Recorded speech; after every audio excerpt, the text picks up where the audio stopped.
A massage chair might seem a bit extravagant, especially these days. 8 different settings, adjustable intensity, plus it's heated, and it just feels so good.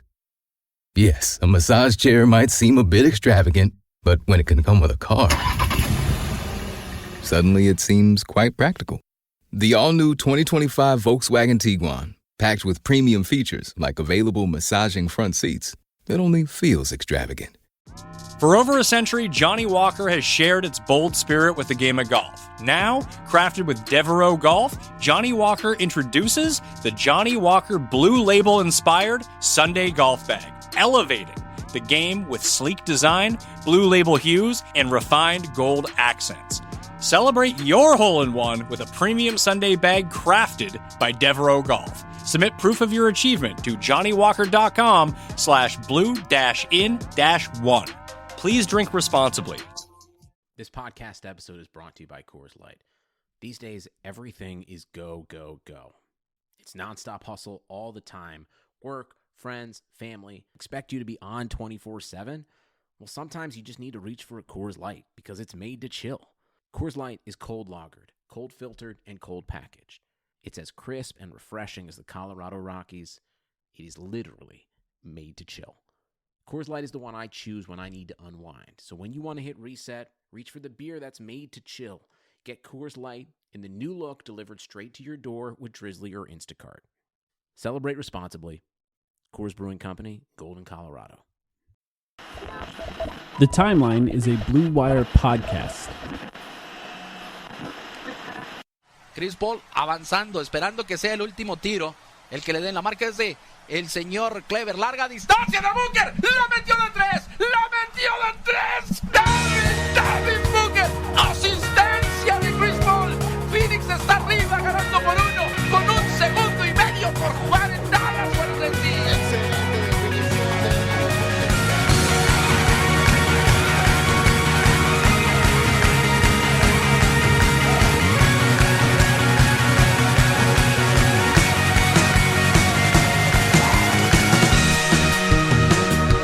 Welcome to the Timeline of Phoenix Suns podcast. Back after a bit of a break for us. We had a little bit of a chance to let people listen to our last episode. Thank you for everyone who listened to that.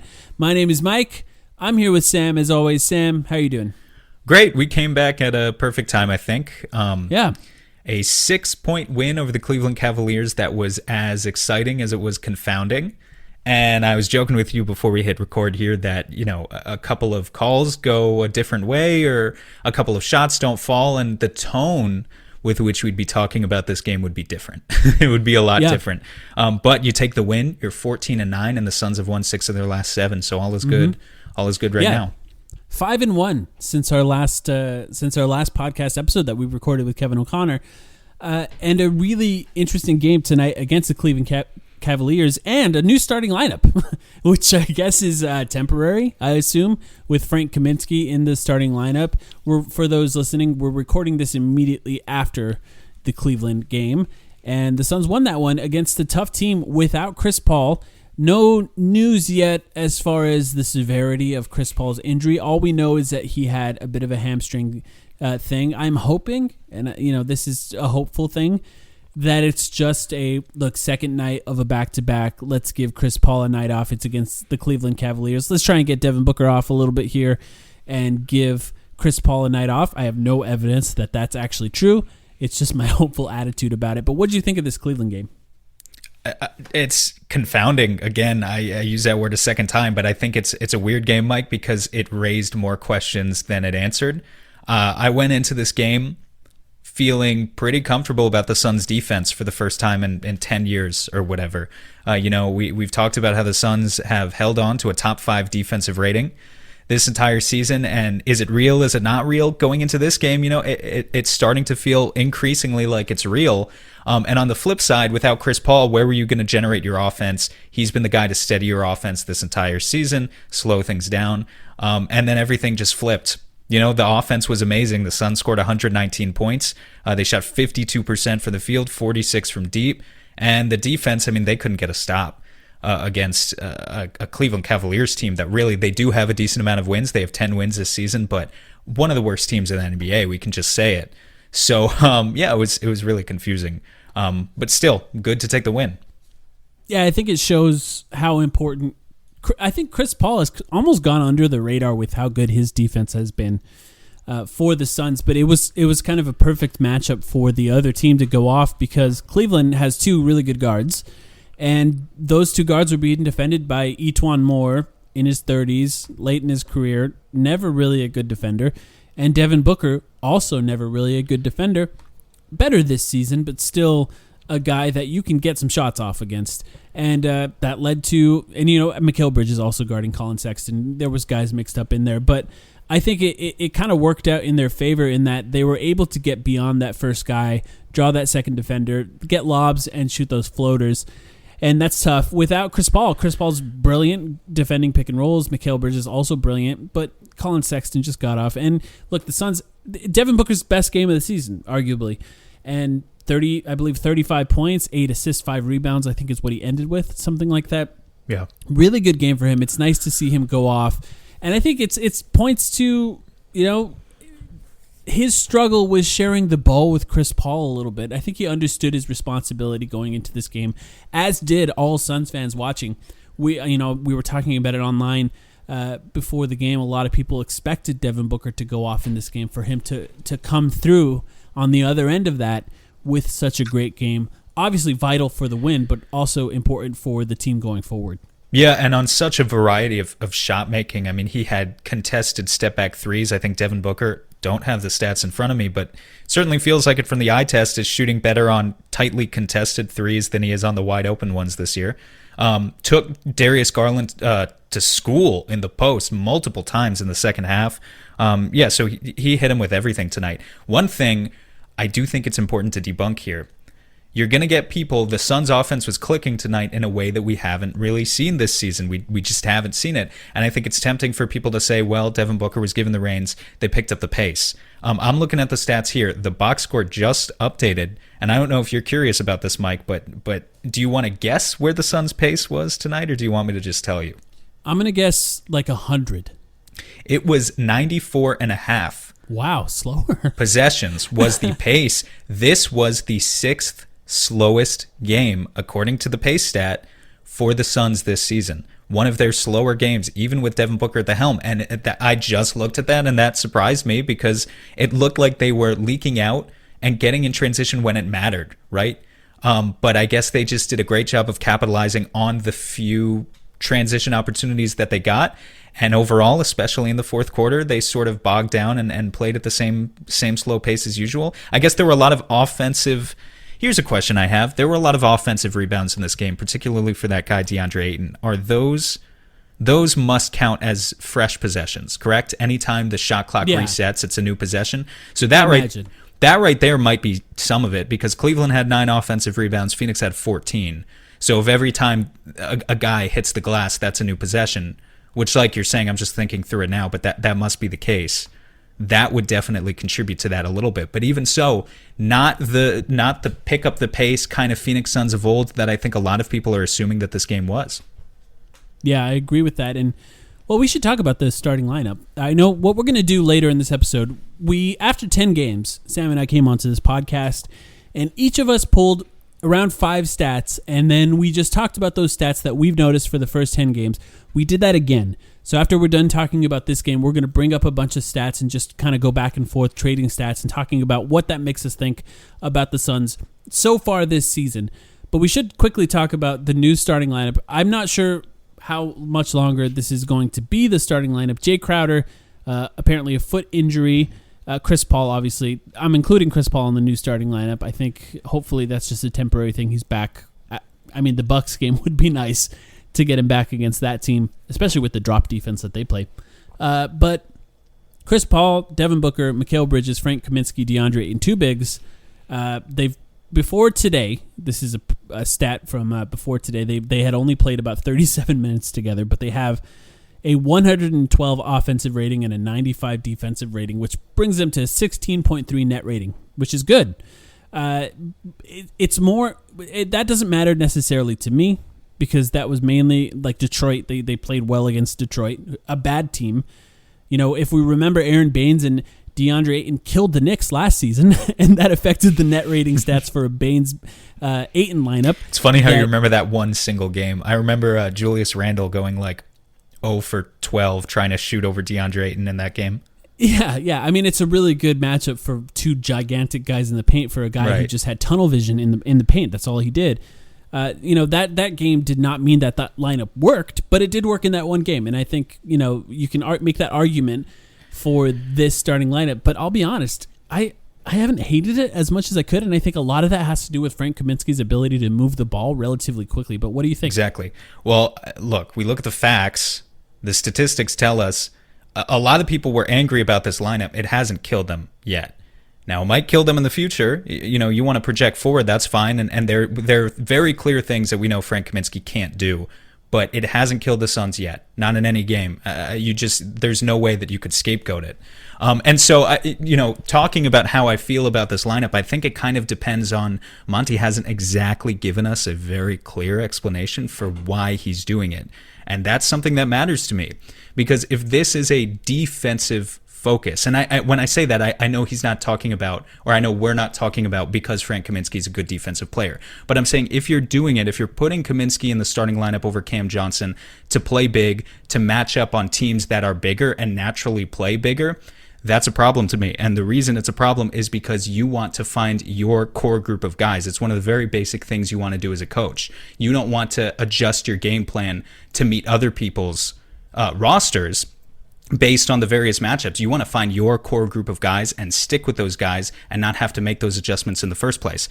If, however, on the flip side, if this is an offensive adjustment that the Suns are making and it's purely for offensive reasons and for exactly the reason you said, Mike, because Frank Kaminsky is 0.5. He's 0.5 personified. He puts the ball on the floor. He flourishes out of that high handoff position. He has a fantastic budding chemistry with guys like Mikal Bridges, who loves to cut, guys like Devin Booker, who likes to work the ball inside from the post.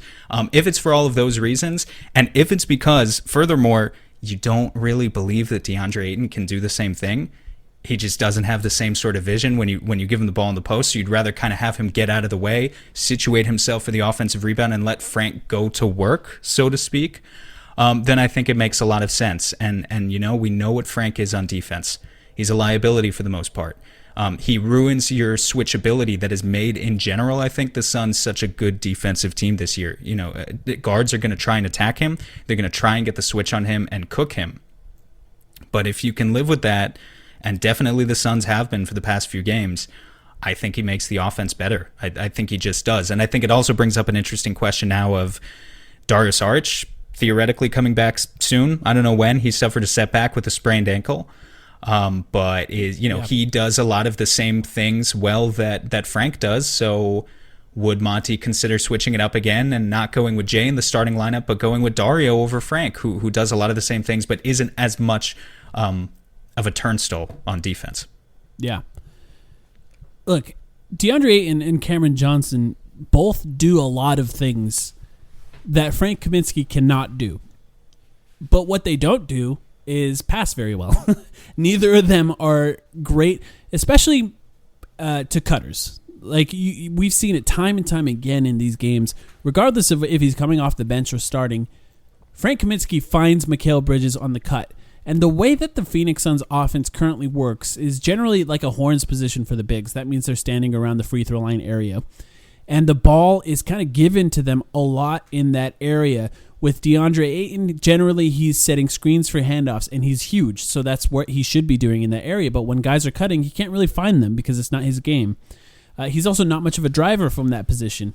Frank Kaminsky, what he's willing to do is find guys who are cutting, or if the big reacts too much to the guard that's going around the screen, he's willing to turn around and drive it to the rim. Yep. Those are two things that are pretty valuable in his position. The other thing is he can screen pretty well, and it's nice to have guys that can screen.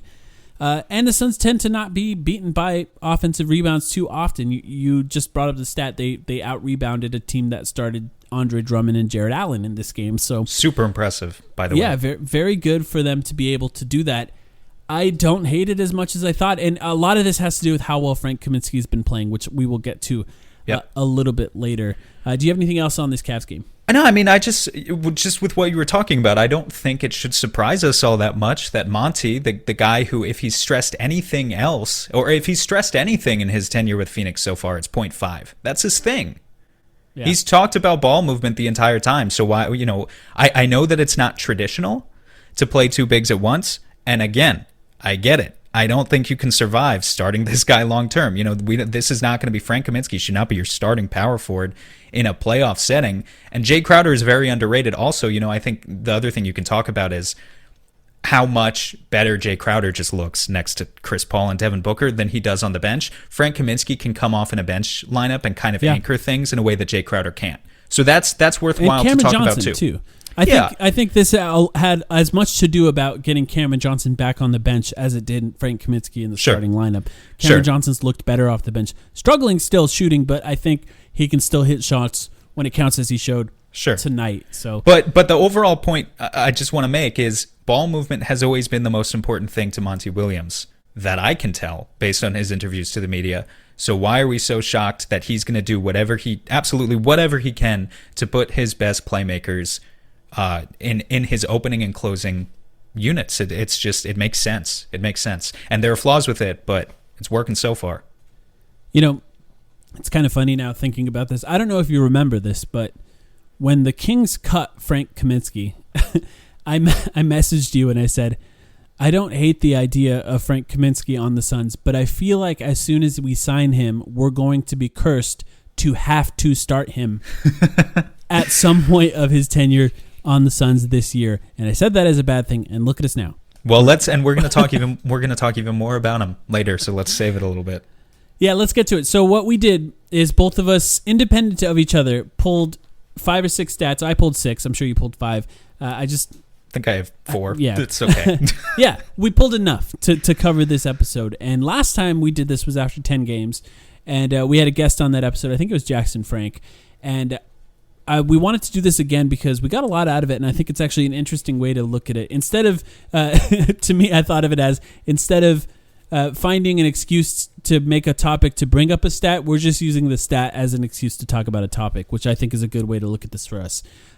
We like stats. We're a podcast that enjoys stats, and let's talk about them. So we like to get into the stats, though. We don't just read. I like to think, at least, that we're hopefully you're getting more out of it than us just reading numbers off a page as if we're calculators. I like to think we do an okay job of actually explaining what they mean.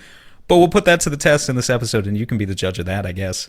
Yeah, these stats are more of an excuse to talk about something that we've been wanting to talk about than anything else, and hopefully it either helps to illustrate it or gives us something to talk about how it doesn't matter. So I'll start. The first one I have is important. The first 10 games, on-off stats, Chris Paul and Devin Booker sharing the floor together. The first 10 games of the season, they were minus 28, meaning the Suns were outscored with Chris Paul and Devin Booker on the floor for the first 10 games of the season. In the 8 games since that they've played on the court, they are plus 18. We talked about this when we first had our episode after those first 10 games. It was a concern, and it was a minor concern because we talked about it as in we both believed that it would get better as the season went along. Well, it's starting to look a little bit better. I would say that the chemistry between Chris Paul and Devin Booker is starting to mesh a little better. And I don't think it has anything to do with the starting lineup change, which happened around that time, switching in Cameron Johnson for Jay Crowder. I think it more has to do with those two guys understanding what each other are going to do when they catch the ball in certain spots. What do you think about this stat? It's great. And I forget exactly how I phrased it, but I think a few weeks ago when we were talking about it, I was saying, are we just trying to explain the unexplainable or something like that? Yeah. It was always going to regress somewhat. That was very clearly the floor for these two. We knew that these were far too talented players to continue to play at such a level. And sure enough, what happened since then is Devin Booker missed a few games. It's great that they're playing well together, but Devin Booker missed a few games, and that forced Chris Paul to kick into gear and get himself going. Because Chris Paul was at a point in the first 10 games, he just wasn't making shots.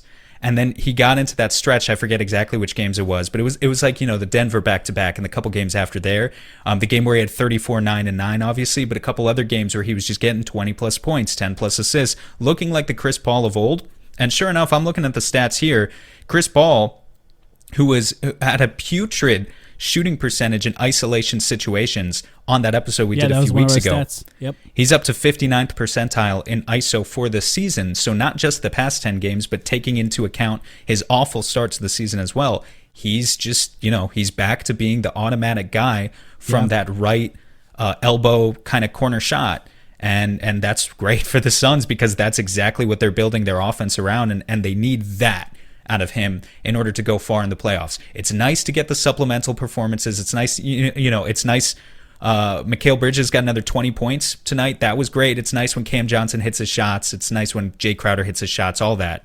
But if Chris Paul's not doing Chris Paul stuff, this team just doesn't go very far. So I think it's great evidence that him in particular is a guy who woke up over the past 10 games. Booker has had his moments too, but Chris Paul especially, I think, has been the best player in the Suns now this season. I'm prepared to say that.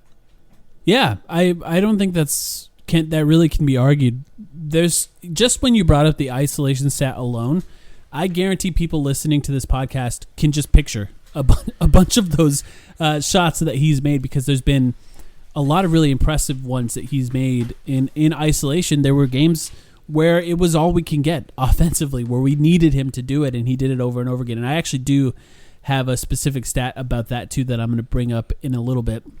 But I think a lot of it has to do with just the two guys. And I'll give credit to Monty too, because credit can go to the coach in scenarios like this too. But Chris Paul's not Ricky Rubio. Ricky Rubio was willing to shoot on the catch and shoot. Chris Paul isn't. And that means that not only does Chris Paul need to understand when to shoot that a little bit more, but also Devin Booker needs to understand what happens when he passes to Chris Paul in that scenario. And, vice versa. Devin Booker likes to get the ball in certain areas. Chris Paul started to understand that. I think a few different plays were added in. There was a little pitch play that you posted a clip of on Twitter where they were getting some layups at the rim. And those types of adjustments, I think, mattered a lot. And just hitting shots that you normally make also matters. And I think there was some of that there too. But what's your first stat? I didn't order them. Let me figure out what my first stat is. Let's start with DeAndre Ayton.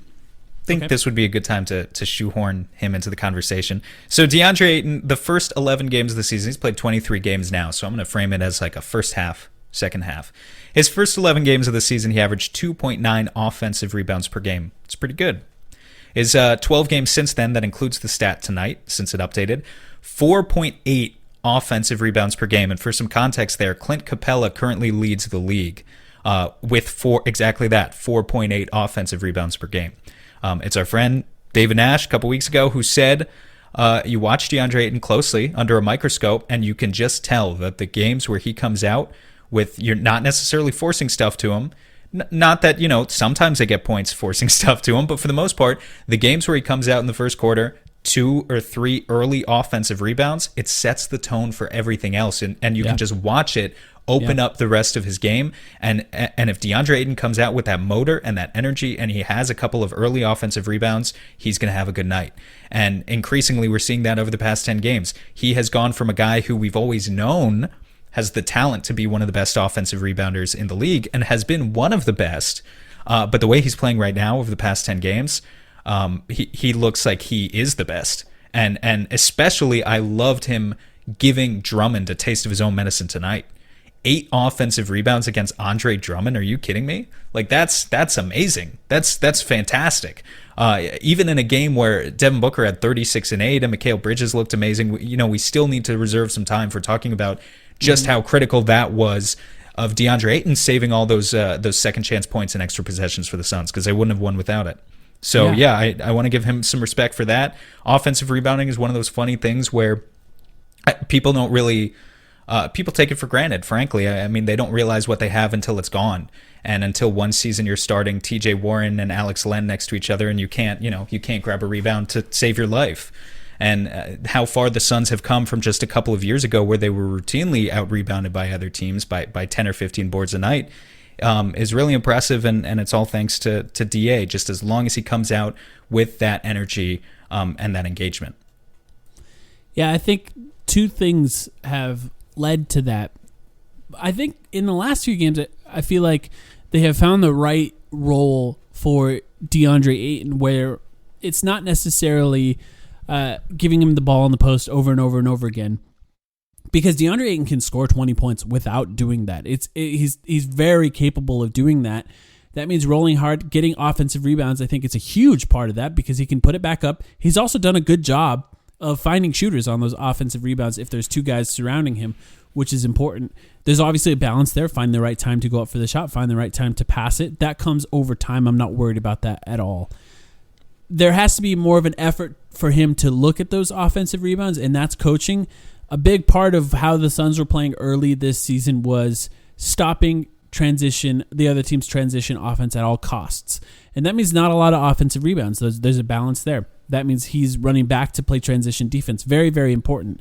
But he's so good at offensive rebounding, it seems like they've changed that focus a little bit, in that they're making sure that he is able to do one of his best skills by allowing him to find the right time to attack in the offensive boards and find the right time to run back in transition. It takes other guys to help, and I've noticed it a few times in this game. It's a little harder for a guy like Cameron Johnson when DeAndre Ayton's fighting for that offensive rebound, and say another, like today, there's two centers on the court for the Cavs, another center's running down the court. Somebody else has to help out under that rim, maybe two guys, to make sure that you can't capitalize there. And I thought they did a really good job of that tonight, as bad as the defense looked in stretches. It takes other guys to help out to make sure that works. Absolutely. The other thing is, I don't think they're running as much for him, which is good, I think, in a lot of cases, because a lot of the Suns' plays have options that include DeAndre Ayton rolling to the rim. That means get him the ball if he's open, but if he's not, if it opens up a shooter, give it to that shooter. If it opens up a mid-range shot for Devin Booker, he's going to take it. There needs to be options all over the court. That's point 5. It's not necessarily focusing on one specific option over and over and over again until maybe the shot clock's winding down. And that means he's got to fight a little bit for points, and I think that's actually good for him. He's near the rim a lot more. He's not necessarily fighting for post position as much as he was in, say, the first 10, 15 games in the last few. I think it's more been about him in that dunker spot and finding ways to get the offensive rebound. So I think those are the two things that led to that. What do you think? Yeah, I agree with all of that. And again, like when I talk about the aggression on the glass seeping into other areas of his game, tonight's the perfect example of it, because you had trees in there defending him. Jarrett Allen and Andre Drummond, for DeAndre Ayton to be as aggressive as he was in finding lob opportunities with Devin Booker, when, let's be honest, Mike, like we've watched these guys, we've watched every minute they've played together this season.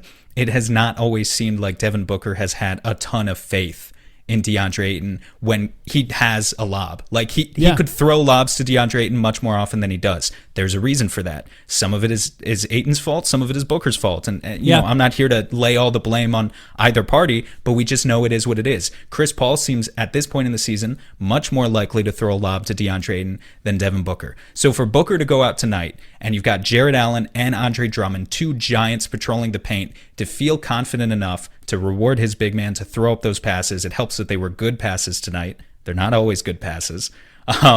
It was awesome to see that as well. It's just his teammates rewarding DA for the effort on the glass, and it really seeps into other areas of his game and makes the Suns better in several different ways. Yeah, even there was one or two lobs that he couldn't quite land that were too high, probably. But the fact that they weren't bounce passes, which DeAndre Ayton has struggled with this season, is smart. Get him the ball up high. He can catch it. Even if he doesn't finish the lob, he can come back down with it, find another guy, go back up. There's other ways to score. I'm glad you mentioned it because, if other people haven't seen it, just watch for it. We're not even picking on him. But with most big men, especially DeAndre, though, you got to throw it up high. We've seen it again and again this season. They try to throw bounce passes at his feet. EJ used to complain about this with Alex Len too. So it's not just me picking on DA necessarily. It's a lot of centers, but definitely DA. He can't always bend over and go get it. He's huge. It's not easy. It's not easy. I certainly don't have that perspective. I'm, Tyler Ulis size, but it's not easy for him to bend down and pick it up. So you just got to know, if you're the point guards feeding this guy, you're not going to get anything productive out of throwing throwing the ball at his feet. This is not a Steve Nash, Amari Stoudemire situation. DeAndre Ayton is a great finisher, but his hands, they're just not the best hands I've ever seen. Keeping it high, even if it's a little bit higher, I like how EJ points this out on the broadcast as well. Even if it's a little bit higher than normal, he's got to go get it. You want him to go get it. Establish his aggression early in the game, and that's how you're going to pay dividends. Yeah, I agree with that. Yeah. Not everyone has Kawhi Leonard-sized hands. The economy is made up of real people doing real stuff, and it affects everything. Which you obviously know since you're a real person doing real stuff. Marketplace is here to help you get smart about everything beyond the what of the day's business and economic news. We dig into the how and the why with the real people driving our economy. From big tech and interest rates to small businesses and what's happening at the Fed, Marketplace breaks it all down so you don't have to. Listen to Marketplace wherever you get your podcasts. All right, next one for me. We talked about Chris Paul picking it up, playing a lot better lately, but I wanted to specifically talk about the stretch where Devin Booker did not play, because this was very important for the Suns. There were 4 games that Devin Booker didn't play. In those 4 games, Chris Paul averaged 23.8 points per game, 8.5 assists, 5 rebounds. The Suns went 2-2. Now, that's very important and all very good. The shooting splits were also pretty good. Still only like 33% from 3, but that's what he does. Devin Booker missed 3 games last season with the Suns. How many games do you think the Suns won that Devin Booker didn't play last season? I'm going to go with 0. That's correct. Lock it in. They lost 0. Here's an interesting stat from those games. One of the losses was by 1. The other one was by 2 points. In those games that Devin Booker missed last season. Sounds like a reason to go out and get Chris Paul. Devin Booker missed 18 games in the previous season. The season before Ricky Rubio. You want me to guess again? Yeah, do you want to guess how many games did the Suns win in those 18 games? Let's say like 2-16. Very close. It was 4-14. Okay. Yeah. So I feel like at a point, I bet Josh Jackson led us to one of those wins, right? Probably. Like some bullshit 35-point game that we spammed on Reddit afterwards. Hey, he did it every once in a while, and it was when he did it, it was fun to watch. Some of my old takes, I exposed myself recently. Just a quick aside on some of my. I'm very thankful that I created my Twitter account when I did, because if you look deep into the vicissitudes of like my old Reddit profile, my Josh Jackson takes, man. After those wins, really bad, really cringeworthy. I remember, for those who've been listening to this podcast a while, in that first year that we had the podcast, about maybe 6 or 7 months into the podcast, we had an intervention episode where we did an intervention on Josh Jackson. Yeah. And, I wrote a letter to Suns fans, and I read it out loud. We had some music playing, basically addressing our fandom of Josh Jackson and addressing the fact that I don't think it was going to work out for Josh Jackson. And it's funny, most fans like that. But I remember we got a comment on Reddit that was like, hey, really good episode, except that intervention part. Don't ever do that again. To his credit, we haven't. We haven't, yeah. But we might. Hopefully we don't have to. Yeah. I don't want to do a Jalen Smith intervention at the end of next year. I hope that doesn't happen. Well, the sad thing about Jalen Smith is I'm giving him a chance, but it kind of feels like the entire Suns fan base is already at the acceptance stage of moving on. Well, yeah. Which is sad to say. Like, a lot of people have already written that off. It's Halliburton. And, to an extent, Desmond Bane. Those guys were going to be better than Jalen Smith early, no matter what, even at the best outcome for Jalen Smith. But I always wait a little longer for draft picks. But yeah, Halliburton's been great. Hopefully you don't have any Jalen Smith stats I'm stepping on. No. But Chris Paul, speaking of not giving up, there was a point, I think, with Chris Paul early on where people were saying even Ricky Rubio was better than this, which was not ever true, I think, for the record. With Chris Paul, as good as Ricky Rubio was.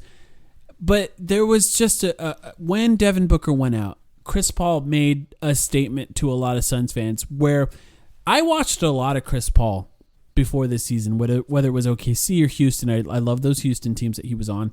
I know you watched a lot of Chris Paul, but I think there were some Suns fans that didn't. So they didn't quite know the extent to which Chris Paul can abuse other teams' defenses. And we saw it in that stretch without Devin Booker. And I wanted to highlight exactly why you trade for a guy like Chris Paul and how good he can be in stretches and how important that is for this team going forward by highlighting those stats. How about that Dallas game? Yeah. Do you remember that one? The xenophobic terrorism he committed on Kristaps Porzingis every time he drew a switch. I mean, Jesus Christ. Like, you're right. I think a lot of Suns fans, and you know, many Suns fans have watched Chris Paul for many years because he's always been in the playoffs. But I do think the reason stats are helpful, honestly, is like just from the eye test, you might be like, okay, you know, Chris Paul's a good mid-range shooter. Devin Booker's a good mid-range shooter. But like, no, Devin Booker's a good mid-range shooter. Chris Paul is the greatest mid-range shooter of his generation and one of the best of all time. Like, we knew that Kevin once Durant, this him guy... and Kevin Durant. Right. Well, we knew that once this guy got to his spots, got into a rhythm, it would be game over and he could carry you for entire fourth quarters. And yeah, we saw exactly that over this most recent stretch. Yeah. I thought it was especially interesting that a couple of those losses last season were very close because those are the types of games that if it was Chris Paul without Devin Booker, the Suns probably would have won those games. And hopefully there's not a lot of time where neither of these guys are on the court or either of them are off the court at any point for the rest of the season. But we saw another one tonight. But I think it just shows having multiple stars is better than just having one star. Maybe there will be even 3 or 4 by the end of the season based on how well some of the other guys are playing. But what's your next stat? It's more of an addendum to what you just said, I guess. Chris Paul, just kind of as an aside, 9th in clutch points this season. And I think this is a stat that was brought up in broadcasts before, so this one might not be so foreign to people, but he's 9th in the entire league in clutch points. I think that's really impressive for a guy who's only averaging 16, 17 points per game. You know, he's not out here. The NBA is in a great part of it, to be fair. The Suns have played a lot of close games. You got to play a close game to rack up clutch statistics. You know, right. Bradley Beal is averaging 35 points per game. Doesn't matter if his team's losing by 35 by the third quarter. But just credit to Chris Paul for once the Suns do get into those clutch situations, he has been the one who has taken more field goal attempts than Devin Booker thus far. And I'm operating under the NBA's website's definition of clutch, which, in case you're not aware, is the last 5 minutes of the game and the scores within 5 points. So that's what they count as clutch. So Devin Booker, I think, has had a lot of the game winners. He's had all the game winners so far. And the last second shots and you know the stuff that gets on highlight reels. But who's carrying the Suns with that momentum? You know, when there's like 4 minutes left in the fourth quarter or 3 minutes left in the fourth quarter, a lot of those big shots have come from Chris Paul, and he's shooting 44% on them, which might not seem like a lot, but honestly, clutch. Once it gets to clutch time and you're exclusively dealing with basically only half-court offenses, lots of isolations. You tend to see a lot of isolation. You tend to see those field goal percentages dip quite a bit. So for him to still be shooting 44%, very good stuff from the point guard. Yeah, it's exactly as advertised, basically. And the Suns have played a lot of close games for a long time. It happened last season too. That's why, you know, the Suns probably would have made the playoffs if they just won a couple of those close games. You know, a couple of them stick out in my mind just when I think about last season, the Denver one specifically. But yeah, it's exactly what the Suns needed. He was what the Suns needed, and he's been really good. And I hope he's back on the court really soon. And I really have nothing to add to what you said. I think it was perfectly stated there. Yeah, and it's just kind of like I said, a continuation of the conversation we were already having about this guy. He's been really good. I think I'll be honest with you, I haven't actually been voting for All-Star. Is that bad? Should I be voting? I always don't. I don't really do it either. Should I I'm just vote bad for about it. All-Star every day? I don't know. Well, Chris Paul deserves to be an All-Star. We encourage you. Look, we're doing a lot more by encouraging people that listen to this podcast to vote than if we did it just by ourselves. Look, I would encourage all of you guys to vote with your heart, not your brain. So, you know, that, like, you know, if you want to vote Langston Galloway for All-Star, by all means, go ahead. I love that dude. By the way, Mike, we're getting on a lot of sidetrack conversations here today. Yeah, I guess that's what we do. That's what happens when you don't plan a lot of structure in your episode. We haven't had, and now I'm kicking myself because I haven't brought up any stats on him. We haven't had the great Langston Galloway versus Abdel Nader debate of 2021, which I feel like we're on opposite sides of the debate, so we do need to do that at some point. We're really not. We'll plan it out for next week. We're really not on opposite sides of it. Here's what I think. They both should get minutes. And I think they functionally play a different position. So I think they can both get minutes. So that's kind of where I fall on that debate, I guess. Yeah, I guess I agree with that.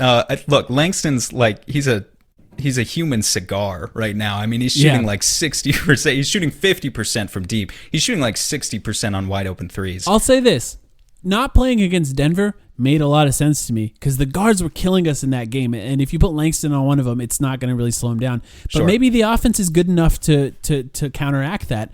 But I think to an extent, playing Abdel Nader in that game and trying to give him a game where he gets enough minutes to get into his right rhythm made sense, and he played really well after that. So he does some stuff really well. I mean, I like his aggression. I like the way he attacks the basket.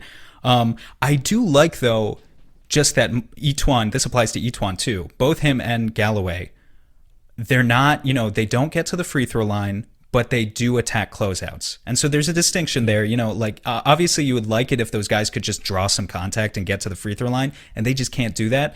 But they're not just spot up shooters. And we've known that all along, but you really see it when you watch both of them play. They attack in 0.5 just the way anyone else on this roster does. So I'm glad both of them really have been able to step up so much in the past couple weeks. All right, I got another stat for you. Go for it. Mikal Bridges. I mean, we've been sort of jerking off to Mikal Bridges all season. And rightfully so, he's been incredible. But I do want to bring up a stat. Now, this is before today, which he had a great game today. A very important clutch game for him. But first 10 games of the season, he's averaging 15 points, 49, 46, 88 shooting splits. So 49 from the field, 46 from three, 88% from the free throw line. The 12 games since then, before tonight, 13 points per game, 47% shooting, 28% from the three-point line, 78% shooting splits. Now, I don't want to concern Troll for Mikal Bridges because I don't think this is an issue, but I do think that we had to bring it up as much as we praise him for as good as he's doing. And Mikal Bridges is so good at everything else that he can have stretches like this where he's struggling from the three-point line and he's still really good because he can find ways to cut to the rim and he's guarding the best player on the other team almost every single night, unless it's DeAndre Ayton's job, really, to guard that best guy. So I just wanted to bring it up because I feel like it's something that we need to talk about because we tend to praise him a lot. What do you think? I'm not worried about him at all. The thing I love about Mikal so much is that other parts of his game open up when the shot isn't falling. We've seen him cut increasingly since Frank entered the starting lineup. He's been really good there. And especially after I made a comment a few weeks ago, again, on that episode with Jackson, or maybe it was the one with Dan, I was like, why isn't Mikal cutting this year? Sure enough, they run him off the line a little bit or the shot stops falling. It's back. He didn't lose it. It's still in his repertoire. Credit to Frank. You know what's a crazy stat about Mikal, too? I actually just looked this up. And sorry if we're throwing too many stats at you guys That's today. What this episode's for. Hopefully you retain some of them. But, the Suns, despite being like the slowest team ever or whatever, he's averaging more transition possessions per game than last year. I just confirmed this. And right. I think that's really interesting. He's in the 85th percentile in transition. The reason I looked it up is because there were a couple of dunks today that made you go, wow, from him. Like aggression that we haven't seen from him. So again, even when the shot isn't necessarily falling, he's finding ways to be aggressive. You know what it might be with the transition is just like in the absence of Kelly Oubre, who's going to be the guy to just get out and run and find the lane has to be Mikal Bridges because there's not really anyone else to do it. Cam Johnson will Booker, really. Yeah, Cam Johnson will leak out and he'll kind of find his way to the wing or the corner, but that's different. Mikal is trying to put pressure on the rim. He has to be that guy. So he's still very good in transition. And also, what's interesting about him, we're starting to see more games out of him with 3 or 4 or 5 assists. In fact, tonight he had 5 assists and 0 turnovers.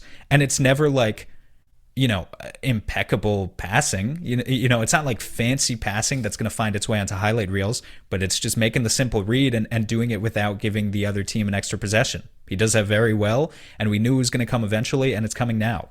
So I have absolutely nothing negative to say about Mikal Bridges. That shouldn't shock anyone.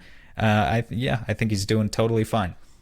Yeah, I mean, it sucks. I think he missed 14 or 15 in a row. Well, recently. Let me quickly, those who follow me on Twitter know I've been talking about a theorem. Yeah, that's right. You should pitch that. I'm sure there's a lot of people that listen to this that don't even have Twitter. So No, that's true. Well, I posted it on Reddit too. It was actually the top post on our Suns the other day. But Bridges Law, I was calling it. I'd like to revise it now because it was wrong again today. and what I said a few days ago was you broke it. What do you mean? I may have before you brought it up. Well, that would be just my luck. Before I discovered this stat, it was true that you could predict a Suns game with 75% accuracy based on one fact alone. Does Mikal Bridges make his first 3-point attempt of the night, or does he miss it? If he made it, this was a few games ago. If he made it at the time, the Suns were like 7-1. If he missed it at the time, they were, I think, 4-8. So you add up the number of times that the theorem got it right, the theorem got it wrong. You could predict it with the outcome of the game was 75% accuracy just based on one single 3-point attempt. Now, on its face, it doesn't seem like that would make much sense. And honestly, it still might not make much sense. However, I think you look a little bit deeper into it, and you can see the justification for it is Mikal has been the X factor all season long. When he plays well, the Suns win. When he doesn't play well, the Suns lose. Yeah, because more that's often, probably a better way to simplify it there. I mean, truthfully, Mike, that's the reason I looked it up in the first place. That's the basic logic. And I know that's not exactly groundbreaking analysis there, but it's just with the Suns being as heavily reliant on 3-point shooting as they are this year, they need Mikal Bridges to hit his shots. That much is true. Now, the revision I would like to make to Bridges' Law is I would like to toss out the second half of it that says when he misses the shot, they'll lose, because he missed the shot in 2 games since then, and they won both games. However, I'm keeping the part because it's still true. When Mikal Bridges, and watch out for this and hold me to it, not 100% accurate, but your vaccines aren't 100% accurate either. So I think I have the right here to say the efficacy doesn't have to be at 100%. Yeah. When Mikal Bridges hits the first 3 of the game, not the first 3 of the game, his first 3-point attempt of the game, the Suns are 8-1. They're still 8-1. So watch out for it. If he misses, it doesn't mean anything. But if he makes it, the Suns, it's a good sign. The Suns damn well better win the game, or my name isn't Sam Cooper, Mikal Bridges' #1 fan on the internet. So that is Bridges' Law now, and now you're aware. That is what Bridges' Law is. Make the shot, win the game. I like it. A new one was introduced to the Twitter timeline today too, which is that Cam Johnson only makes 3-pointers when it gives the Suns the lead, which happened. I think he only made 2 today, and they were both. Yep. Yeah, both of them gave the Suns the lead. I don't want this to be real, but I noticed it in the last game. I believe it happened in the last game twice as well.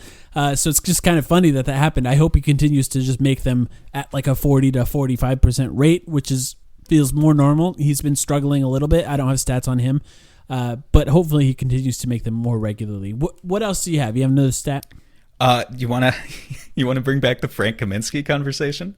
Yeah, we both have a Frank stat. We covered that. We talked to each other about that. So bring it back. So Frank Kaminsky leads the Suns. This was going into tonight. These stats, they're from Basketball Reference. They don't update until tomorrow morning, but I suspect it's still true. He went into tonight's game leading the Suns in BPM, box plus minus. Now, to explain what that is for those who don't know, box plus minus has nothing to do with a traditional box score and the plus minus that you'd find. It's an advanced stat offered from Basketball Reference. If you've heard us talk about VORP before, it's very similar to VORP. The only difference is that BPM is a per minute stat. You can have a great BPM even if you've only played 10 minutes in a season, whereas VORP is a cumulative stat.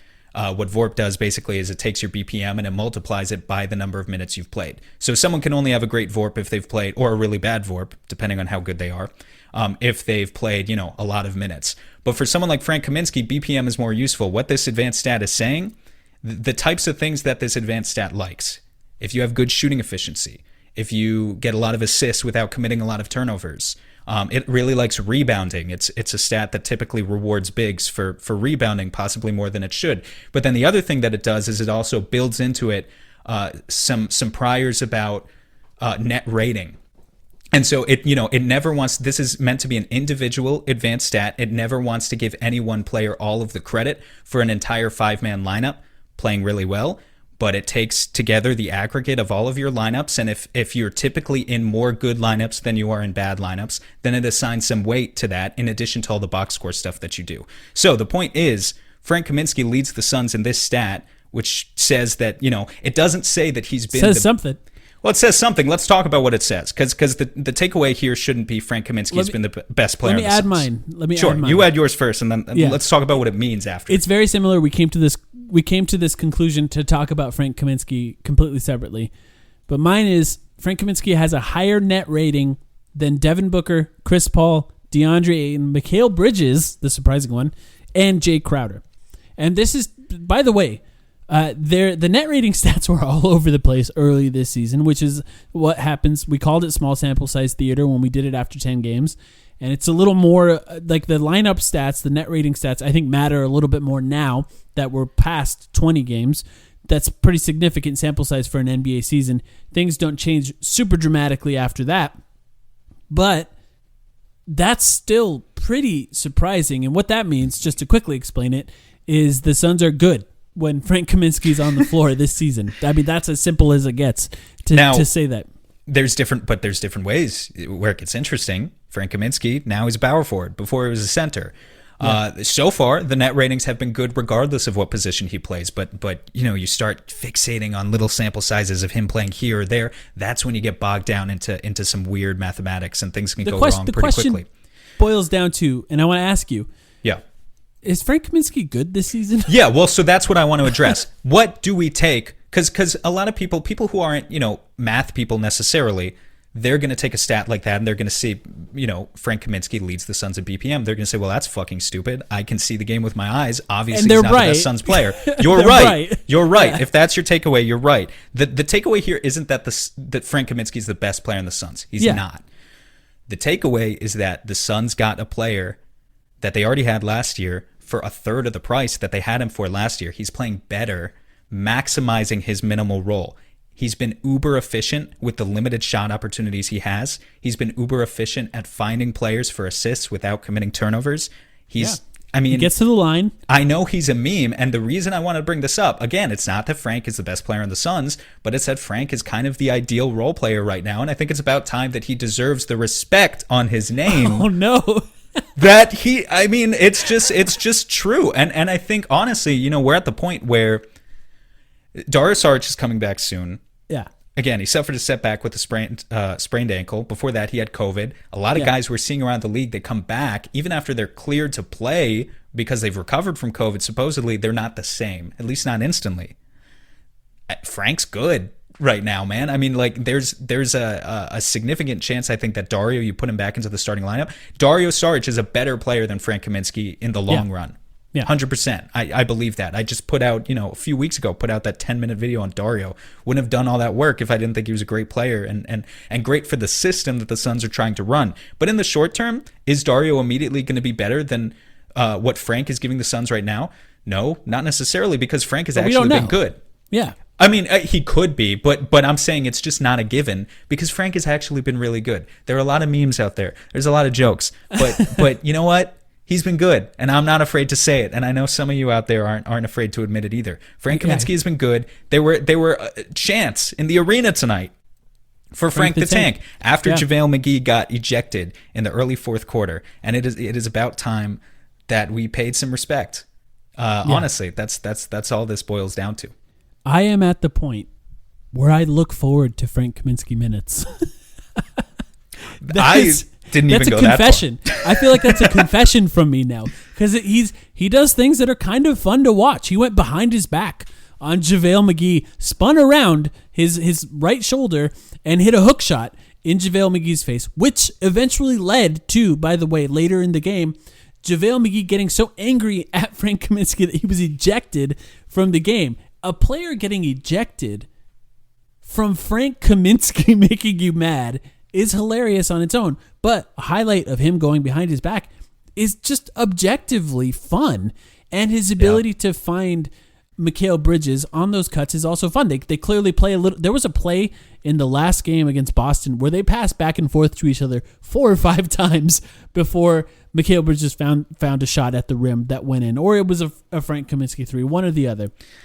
His effectiveness will go down if he stops making the three-pointer, especially in the lineups that he's playing with DeAndre Ayton, which can easily happen at some point.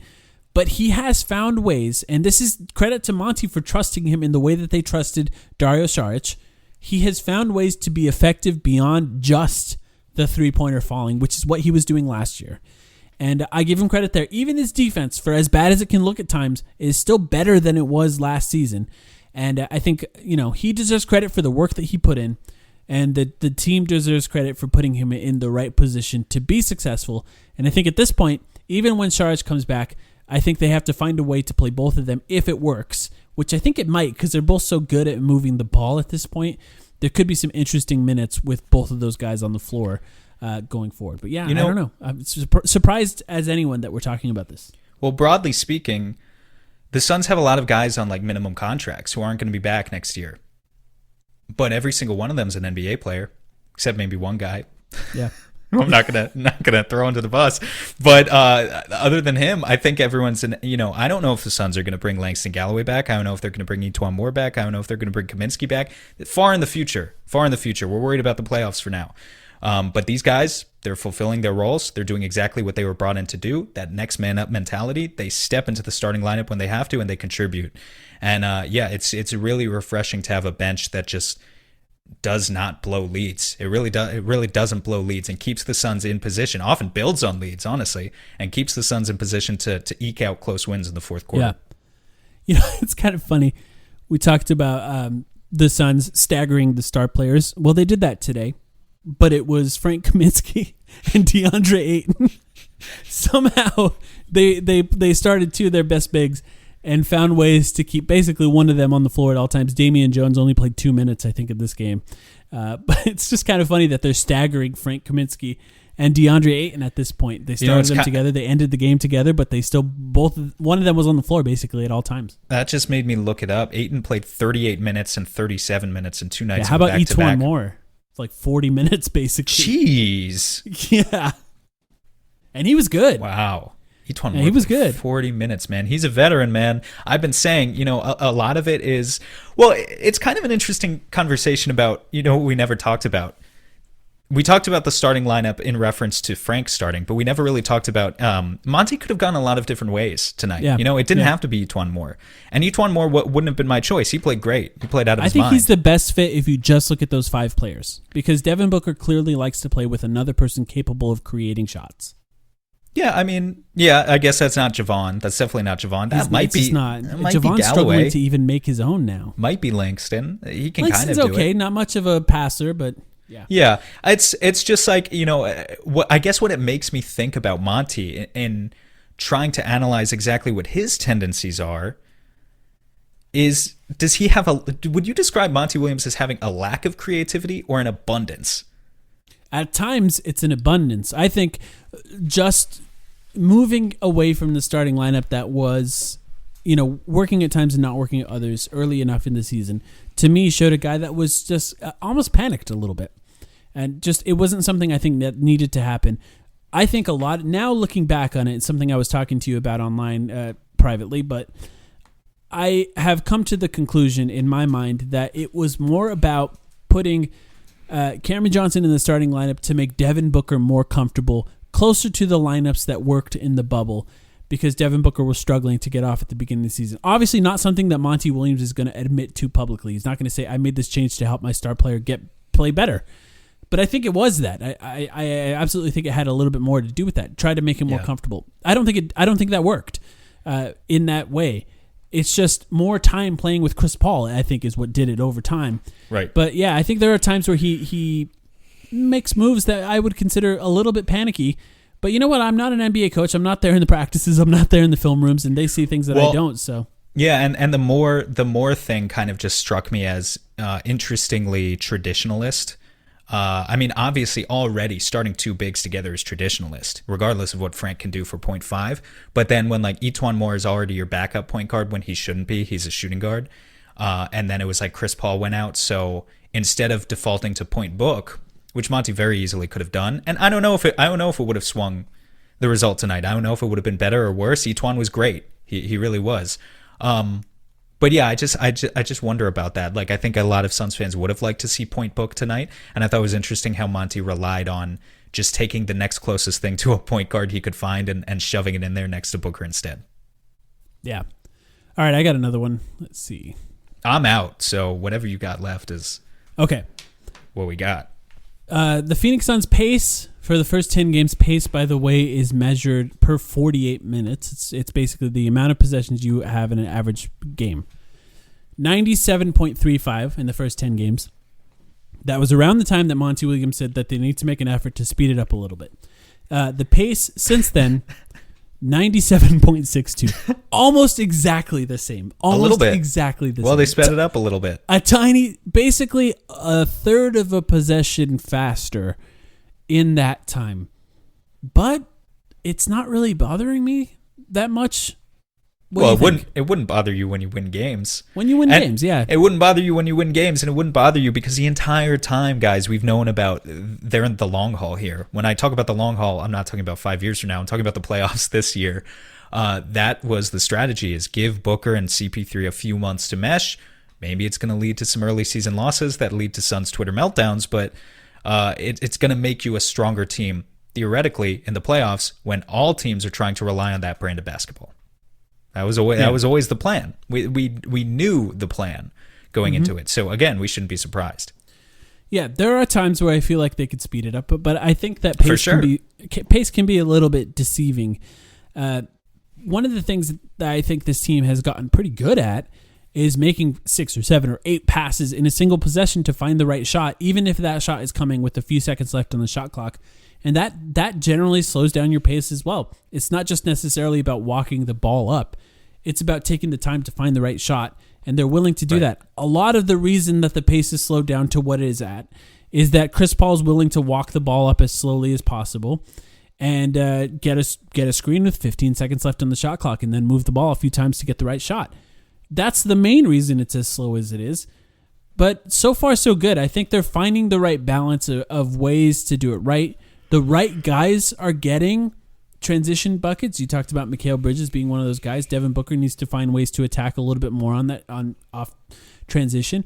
But in a way, Ayton's the big guy I look at with that stuff too. When he's running the floor, he's dangerous. Just because it's such like, not that he should be leading the league in transition possessions or anything, but it's just when he does it, we know he's dangerous. So you should encourage guys him who to do it. dribble more tend to lead the league in transition points. It'd be tough for. Somebody has to get him the ball. Ultimately, that means that onus falls onto someone else. But it's gotten. I would prefer that they were a little bit faster. I think they're like 27th or 28th in the league right now in pace.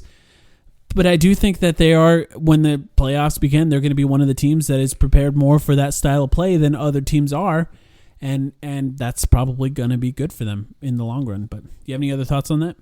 No, I think I'm feeling pretty comfortable with it. But, I think it's easy to feel comfortable with it when you're 14-9 and you've won 6 of your last 7. Yeah, that's the last stat, right? The Suns are 14-9. Yeah. I thought it was funny what Zach Lowe said on his most recent podcast. He had Kevin Pelton on, and maybe it wasn't his most recent podcast anymore. It was last week. And they talked about the Suns, and he said, it kind of feels like in the Western Conference right now, every team is 2 games away from disaster. So the Suns got the Bucks and the Sixers coming up, and if they don't get some important key pieces back into that rotation, talk to me after the next 2 games. Yeah, that's right. Bucks on Wednesday. We might do a podcast after that one, depending on how it goes. 76ers on Saturday, and there's fans in the building now. I think there's home games for the next 4 games. So yeah, that could help a little bit. I think for some of those games. Shout out to the Suns fans that are willing to go there. You're brave. But a good stretch for the Suns. It's nice to come on and talk about the Suns after maybe they won 6 of the last 7 games. They're 14-9 solidly. Well, I guess you could say solidly 4th in the Western Conference. I will say the Spurs are 14-10, and they're playing really well. The Spurs are what?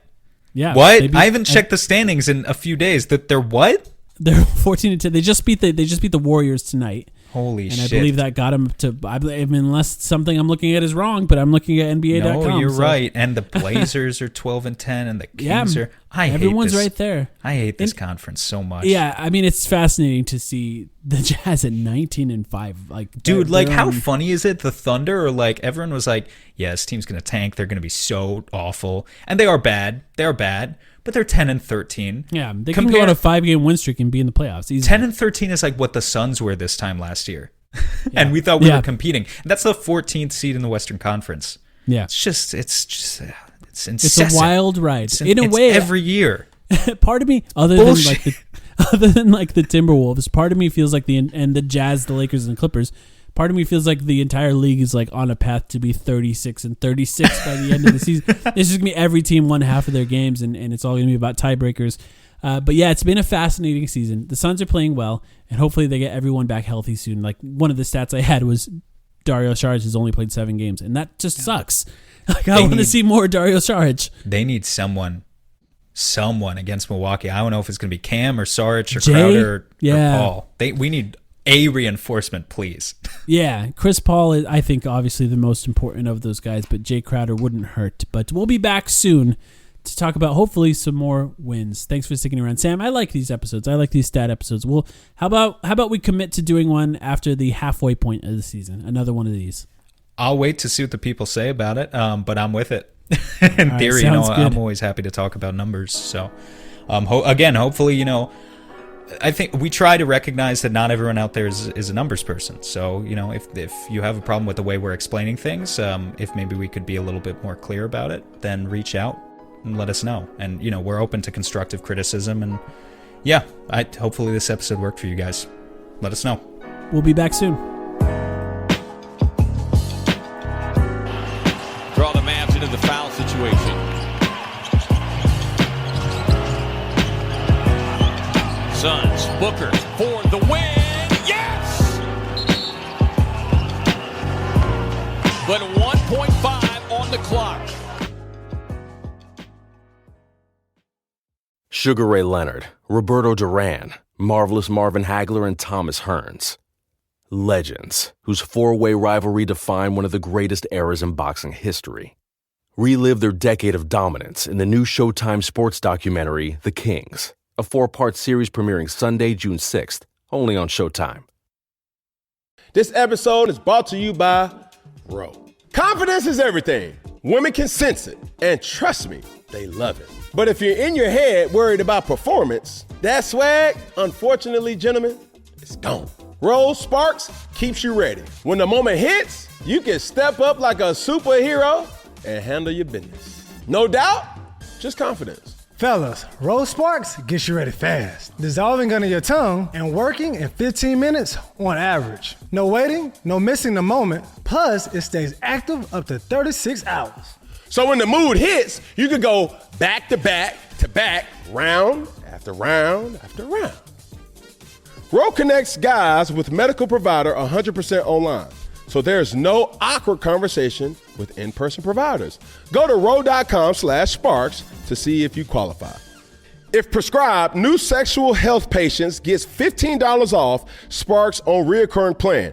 Connect with the provider at ro.co/fourth to find out if prescriptions Ro Sparks are right for you. That's ro.co/fourth for $15 off your first order. If approved, treatment ships directly to their door. Compounded drugs are permitted to be prescribed under federal law, but are not FDA approved and do not undergo FDA safety, effectiveness, and/or manufacturing review. For full safety information, go to ro.co/safety info.